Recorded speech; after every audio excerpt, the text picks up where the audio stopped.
मुंबईसह उपनगरात जोरदार पावसाची हजेरी पाहायला मिळाली। चेंबूर, मलबार हिल परिसरात, वांद्रे परिसरात पाऊस झालाय। ठाणे, मुलुंड, अंधेरी परिसरामध्ये पाऊस झालाय। सायन, दादर, माटुंगा परिसरामध्येही पाऊस झालाय। या व्यतिरिक्त घाटकोपर, चेंबूर, मानखुर्द, साकीनाका, नवी मुंबईमधील खारघर या ठिकाणी सुद्धा जोरदार पाऊस झाला। ही दृश्य आपण पाहतोय। पावसामुळे वातावरणात गारवा निर्माण झालाय। नागरिकांना उकाड्यापासून दिलासा मिळालाय। अनेक दिवसांच्या प्रतीक्षेनंतर आता पाऊस पडायला लागलाय। जून महिन्याच्या सुरुवातीला पडणारा पाऊस अक्षरशः गायब झाला होता, मात्र 2 आठवड्यानंतर या पावसाला अखेर सुरुवात झाली।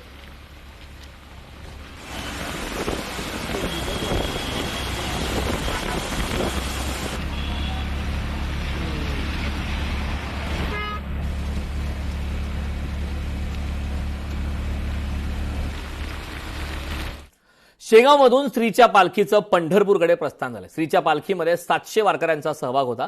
पालखी 23 जुलै रोजी पंढरपूरला पोहोचणार। श्रीच्या पालखीचा तब्बल 33 दिवसांचा हा पायी प्रवास राहिला।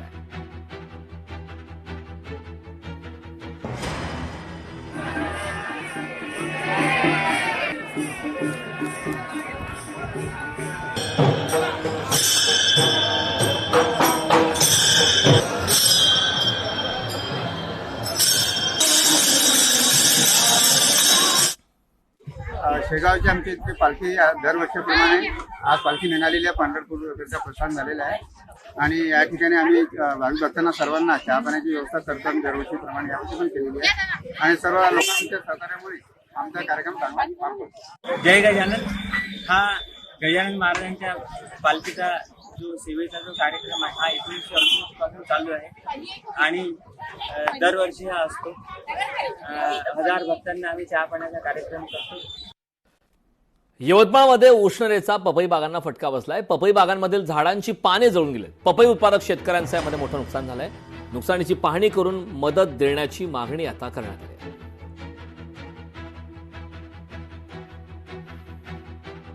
आता आम्ही पेरणी केली निसर्गाच्या भरोशावर।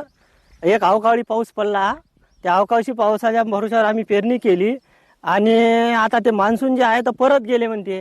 आभाळाच्या याच्यावर आम्ही पाहून समजा पेरणी केली तर आमचा 50% माल निघाला, 50% निघून त्याच्यातला 50% मरण पावला, खतम झाला। आणि आता जे आहे तर लाईन वगैरे व्यवस्थितशीर काही चालून नाही राहिली आणि विहिरीच्या पातळ्या एकदम कमजोर झालेल्या आहे आणि धरण सुद्धा आटलेलं आहे, त्याच्यानं विहिरीला म्हणजे पातळ्या काहीच नाही राहिलेल्या आहे। आता हे माल कसा जगवा आम्ही हे आम्हाला विचार पडलेला आहे। राष्ट्रसेविका समितीच्या वतीनं नागपुरात पथसंचलन करण्यात आलं। नागपुरात समितीचा 15 दिवसीय प्रवीण शिक्षा वर्ग सुरू आहे।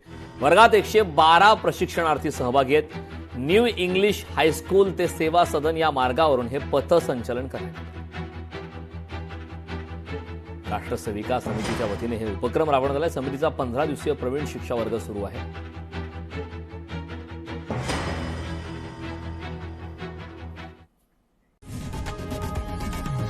लोकशाही मराठी ऐका, पहा, जागरूक रहा।